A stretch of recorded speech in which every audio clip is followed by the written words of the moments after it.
Querida audiencia de YouTube, bienvenidos de nuevo a otro video de aquí su amigo Josuecito Ramos. Y para esta nueva sección, el tema es el siguiente. Exacto, querida audiencia, México en sus primeros años de vida independiente. Fue objeto México del imperialismo internacional, de todas estas acechanzas que esto conllevaba y las acciones que se emprendieron para proteger la soberanía de este país tuvieron parte de varios conflictos políticos y sociales internos. Los primeros gobiernos independientes. La consumación de la independencia de México provocó que se cortaran los vínculos políticos con España, pero no lograron solucionar los grandes problemas de la población nacional, ya que al cobrar la independencia bajo la dirección de las clases acomodadas, México mantuvo las profundas diferencias políticas, económicas y sociales que durante la época de la colonia causaron la miseria de campesinos, indios, castas y no pocos mestizos. La primera tarea que tenía el nuevo Estado mexicano era el de organizarse políticamente. Para ello, al día siguiente de la entrada del ejército trigarante a la Ciudad de México, se instaló la Junta Provisional, en la que se dio a conocer el Acta de Independencia del Imperio Mexicano y se propuso una regencia de 5 miembros, encabezado por Agustín de Iturbide para gobernar la nación. Inclusive se designó un Congreso Constitucional, en el cual se presentaron tres diferentes corrientes. La primera de ellas era partidaria de mantener la monarquía e invitar a Fernando VII para que ocupara el trono de México. Estos son los llamados borbonistas. La segunda era partidaria de un gobierno criollo de tipo monárquico. Estos son los iturbidistas. Y la tercera pretendía el establecimiento de una república, en pocas palabras, los republicanos. El grupo iturbidista provocó un motín el 18 de mayo de 1822 para imponer a Iturbide como emperador de México. El imperio de Iturbide. A pesar del respaldo que tenía Iturbide, algunos sectores conservadores y los criollos acomodados no pudo controlar el Congreso, ni mucho menos a los antiguos jefes insurgentes. Al poco tiempo, en el mes de octubre, disolvió el Congreso, lo que provocó el descontento de los viejos insurgentes y se rebelaron en su contra. Mientras tanto, Antonio López de Santana daba a conocer en el mes de diciembre el Plan de Jalapa, en el cual demandaba la organización de una república. Guadalupe Victoria se sublevaba en la costa de Veracruz, en tanto que Vicente Guerrero y Nicolás Bravo lo hacían en las tierras sureñas. El ejército iturbidista no fue capaz de liquidar la oposición, por lo que se reinstaló el Congreso en marzo de 1823, y sus trabajos dieron inicio en abierta oposición hacia el emperador. Iturbide incluso abdicó ante el Congreso el 19 de marzo, todo para que los revolucionarios ocuparan la capital, en tanto que éste abandonaba el país.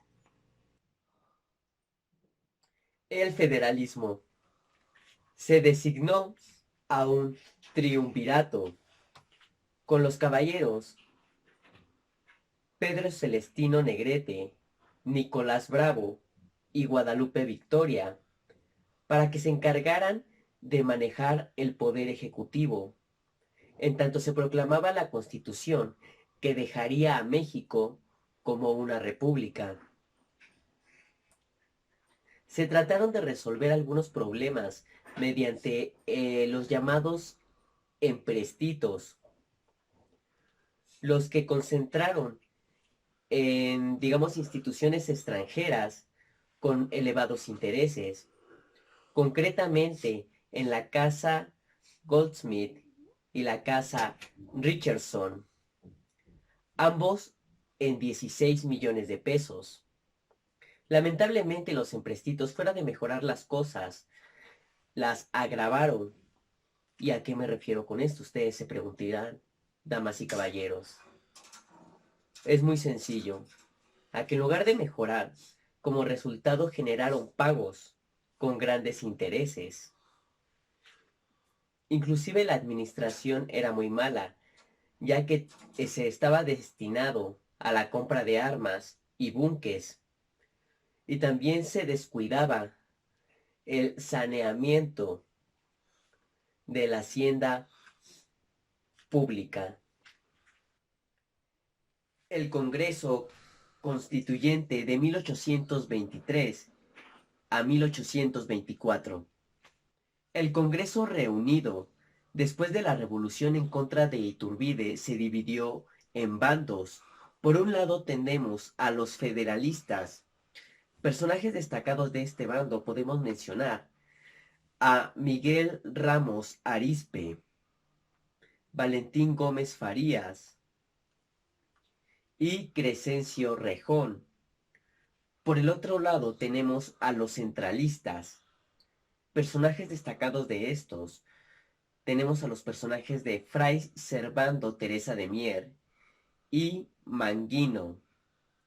La lucha por defender, o más bien por establecer una forma de gobierno en México, no se limitó solamente al Congreso, sino que también se suscitaron enfrentamientos armados, los cuales dieron como resultado que el 14 de octubre de 1824 el Congreso diera a conocer la primera Constitución de México como nación independiente, quedándose México establecido como una república representativa, popular y federal.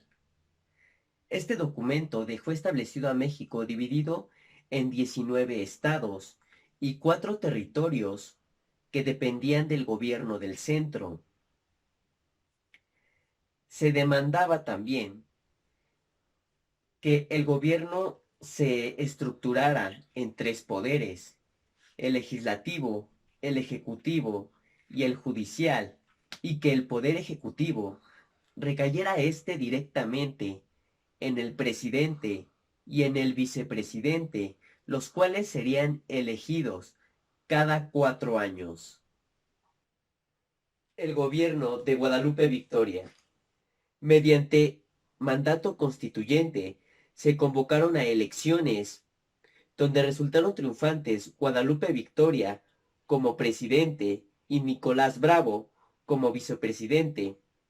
Durante este primer periodo de gobierno se presentaron graves problemas, pues no solamente tenían que lidiar con los conflictos existentes entre liberales y conservadores, sino que aparte se sumó los intereses extranjeros, los cuales pretendían intervenir en el país. Durante los primeros meses del gobierno de Guadalupe Victoria, los gobiernos de Inglaterra y Estados Unidos procedieron al reconocimiento de la independencia mexicana.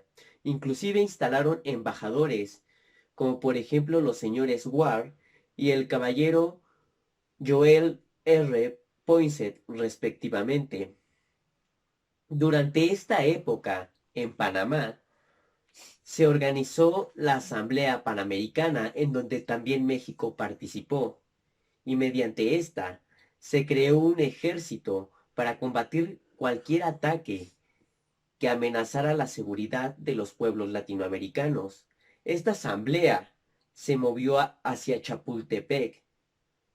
Desgraciadamente fracasó debido a la abierta oposición de Estados Unidos. El gobierno de Vicente Guerrero. Al concluir el gobierno de Guadalupe Victoria, de nuevo se celebraron las elecciones, en donde salió triunfante el caballero Manuel Gómez Pedraza. En virtud de la alianza de los conservadores con los moderados, los grupos liberales promovieron una rebelión, la cual culminó con el asalto de El Parián, el mercado central de la capital, y algunos motines populares que obligaron a Gómez Pedraza a huir de la ciudad. Y por tal motivo, el Congreso declaró inexistente su elección y en enero de 1829 tuvo que entregar la presidencia de la República a Vicente Guerrero. Este personaje integró en su gabinete miembros destacados del partido yorquino, como por ejemplo Lorenzo de Zavala, quien en su puesto de ministro de Hacienda trató de resolver los grandes conflictos económicos por los que atravesaba el país. Debido a los conflictos internos que se suscitaron en México, algunos españoles aprovecharon esto para intentar recuperar dicha nación, por lo que en julio de 1829 arribó a las costas mexicanas el brigadier español Isidro Barradas, por lo que el gobierno de la nación organizó tropas para hacerles frente, y el general Antonio López de Santana fue el que venció a los españoles, incluso les permitió regresar a sus tierras, bajo promesa y juramento de que no se volvieran a levantar las armas en contra de México.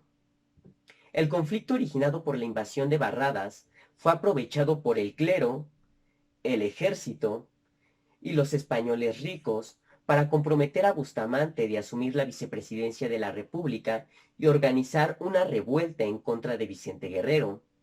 Bustamante aprovechó el ejército que se le había entregado para proteger a la patria de la amenaza que representaba Barradas y proclamó el Plan de Jalapa, en donde declaraba nulas las elecciones de Vicente Guerrero y se autodesignaba para personalmente asumir el poder. El gobierno de Anastasio Bustamante. El Congreso de la Unión mostró solidaridad al Plan de Jalapa y declaró incapacitado a Vicente Guerrero para gobernar la nación, así que concentraron toda su atención en Bustamante, que desde el 1 de enero de 1830 tomó la responsabilidad de la presidencia de la República. En el sur, los generales Vicente Guerrero y Juan Álvarez se mantenían en pie en la lucha en contra del gobierno, y los ejércitos de Bustamante se mostraron incapaces de liquidar el núcleo revolucionario, por lo que se optó por eliminar por completo a Caudillo mediante la traición, y se recurrió al marino italiano Francisco Picaluga, al cual le ofrecieron 50,000 pesos para traicionar a su amigo, el general Vicente Guerrero. Lo atrapó en su barco en la bahía de Acapulco y lo entregó en Huatulco. De Huatulco lo trasladaron a Oaxaca y de Oaxaca hacia el pueblo de Cuilapa, en donde se le fusiló el 14 de febrero de 1831. El asesinato de Vicente Guerrero generó grandes reacciones populares y Antonio López de Santana dirigió un ejército que se apoderó de Puebla y después de esto marchó sobre la Ciudad de México el 6 de diciembre de 1832 para obligar a Bustamante a que firmara los convenios de Zabaleta, en donde quedaba establecido como legítimo presidente a Manuel Gómez Pedraza y se ordenaban unas nuevas elecciones. La primera reforma liberal. En las nuevas elecciones resultaron afortunados los caballeros Antonio López de Santa Anna como presidente de la República y Valentín Gómez Farías como vicepresidente.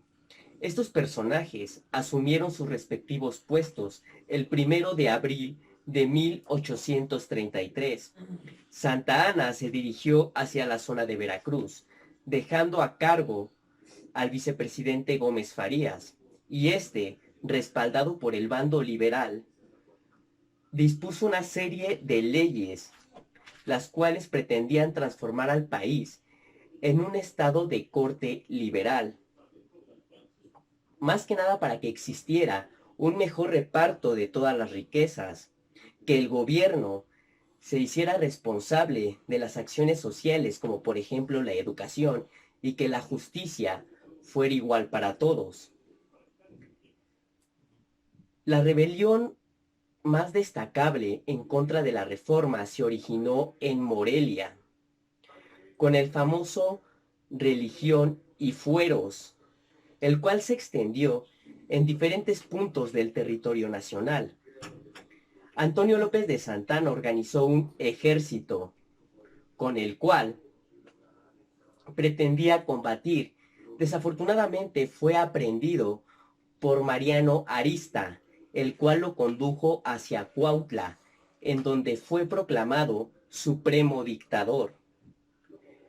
Una vez estando ahí, huyó de Cuautla, y ante la amenaza y temeroso de las acciones de los liberales,